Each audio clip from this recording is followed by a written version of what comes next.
This is Jim Clark here at the Synchronicity Sanctuary in Central Virginia to share another contemplative focus with you today in the hopes that contemplation of what is mentioned here in this live stream may bring you closer to the truth of who you are. It might encourage you to continue a meditation practice or to begin one or to at least be open to the possibility that there is much more to you than meets the eye. So, the topic of our discussion or my little live stream today is Separation is Illusion, a creation game where the one pretends to be the many. Creation cannot be different from the Creator. We are all individual expressions of the Creator. So we can say, all is one and one is all. This is an expression that was repeated to me over many years by my teacher. And I know that when I first started to hear this truth, it was something that I accepted it and I embraced it as a fundamental truth, but it was not yet my experience. And this is where a lot of times people run across quotes like this or topics like this, and they can't quite grasp it because they're not in a position to grasp it. Even if they believe it, they still don't have it in their experience. And this is where a lot of confusion comes from. The confusion is generated because as a human being, if you have not generated enough balance to actualize the experience of who you are, which is a much more subtle and less limited being, then obviously those are just words that sound great, but you can't relate to it in your own experience. So what's the meaning? For you, there is not much meaning there at all, other than maybe the aspiration to gain that experience somehow. So when I first came to this sanctuary back in the 90s, I had been meditating for many years before that, and I had tastes of that truth. Once in a while, I would have what we call a peak experience, where I would actualize a momentary uplifting experience where for a moment or two I experienced myself as something greater than the physical body and much more enlightening than the human body or the mind or the thinking mind. And those moments validated to me that there was something else indeed coming from within, not from without. And then as I continued my practice, of course, once I had a peak experience and I had that upliftment and I got that high, I wanted to keep that high. I wanted to regenerate it and maintain it. And then the challenge, of course, then was maintaining my practice without being able to maintain that high.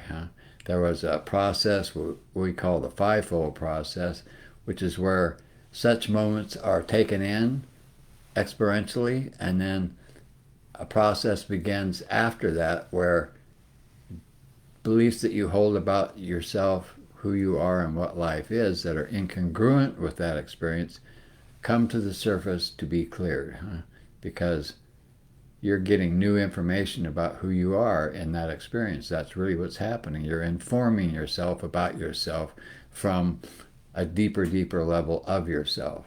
And that's what meditation does. It creates what we call balance, and it allows you to open up periodically in the beginning to access those parts of yourself, those aspects of yourself that were previously hidden from yourself. And this is why the illusion of separation is called just that, because sure, as human beings we're separate, our bodies are separated from each other. It would be kind of a mess if they weren't, but and everything outside of us is separate from us.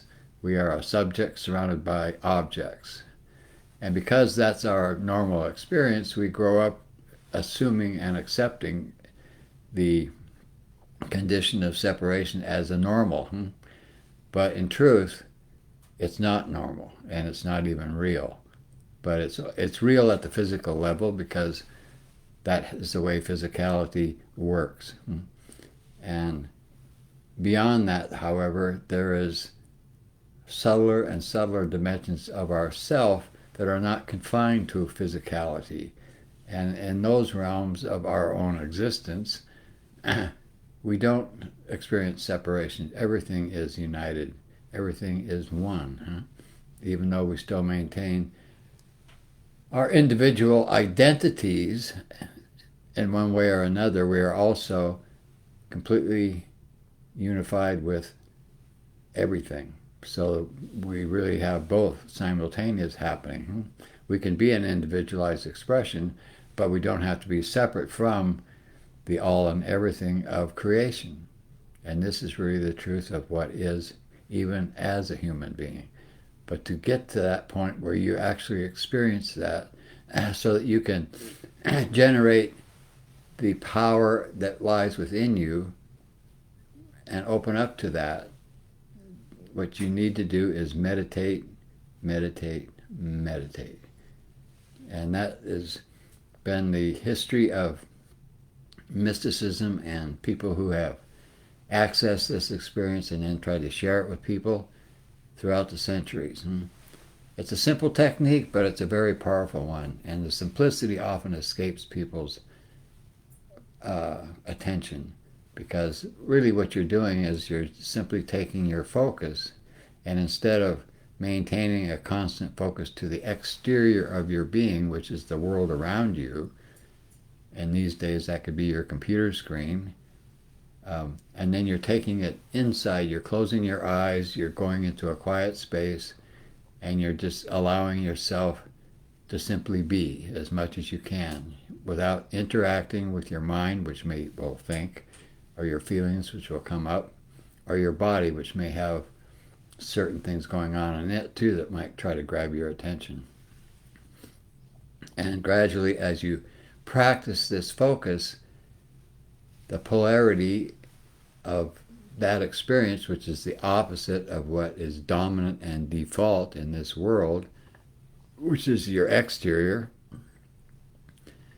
grows in power, it grows in strength, and pretty soon where one was dominant, the two equalize. And when they reach that point, that's where you may start to notice you'll have more peak experiences and more consistent experiences of those subtle aspects of yourself that seem like they're, well, that's where spirituality comes from, really.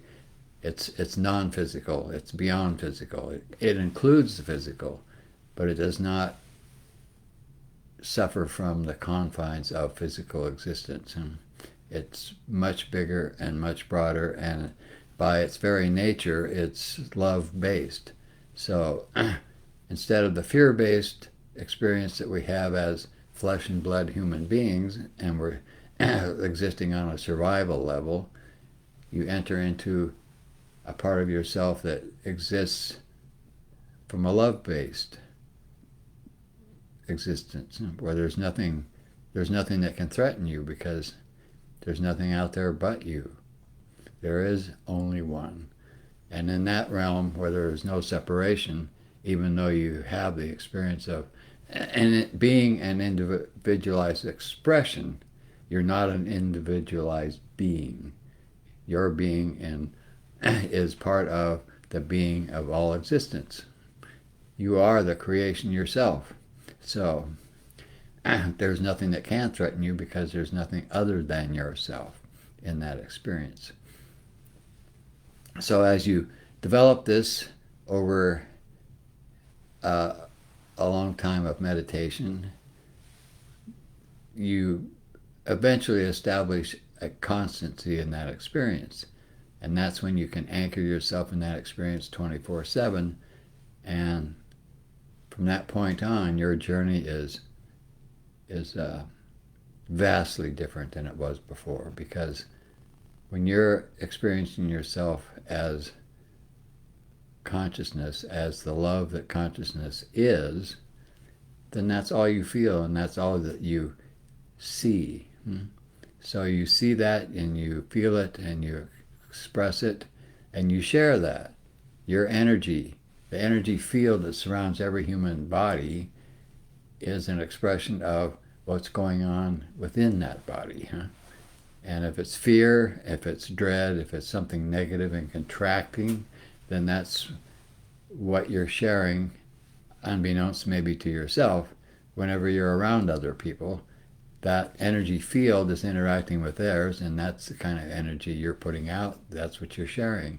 So when you develop constancy in the experience of oneness, as we say here, then that's what you share. And you don't have to say a word. You just, wherever you are, that's what you're putting out. And for those who can receive it, and whether it's conscious or unconscious, they get that impact from it. So you're really helping to promote more peacefulness and love in the world just by being who you are. And that's a huge contribution to make to the world when you look around in these days and you see how imbalanced and fragmented and fear-based the world still is, that we've created a way, the internet, where the world seemingly shrunk and communication has become pretty much instant all around the world. What we bring with us to that condition, to that development, is what we're experiencing. And if we have not changed our own experience of who we are, if we have not broken the illusion of separation within ourselves, then what else can we bring to the table except that fear-based data and the expression of it that lives within us? So this is what meditation and holistic lifestyle is really all about. It's about generating the balance and the power that comes from that balance to be more than you've ever been before as a human being. The truth is, of course, you've always been that, because there is nothing else that really exists. The illusion of the human experience is that when you're confined and you're not aware of these subtler aspects of yourself, that's it. It's a passing experience. You're born and you're going to die. So it's a temporary experience, even though we pretend oftentimes to live as if it was never going to end. It does come, and that's that. That's the name of the game. That's actually a blessing, because who would want to be in a physical body when you could be enjoying a much more subtler existence without the limitations and the diseases and the weaknesses of the physical body?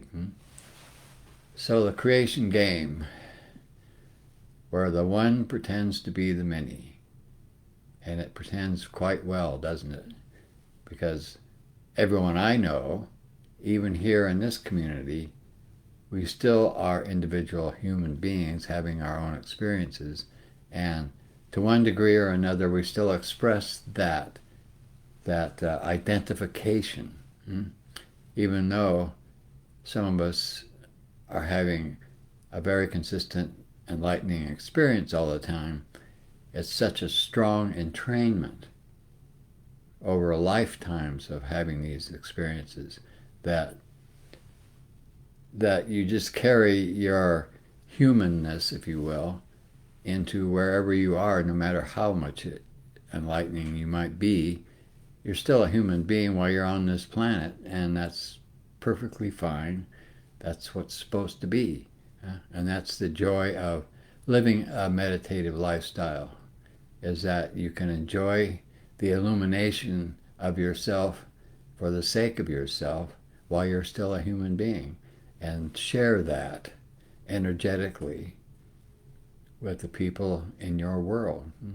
So this is a contribution that I make and everyone here is making, and that we're happy to make, because we realize that for us it's a privilege, and it's a joy to do. That's all there is to it. That's why I do these little live streams.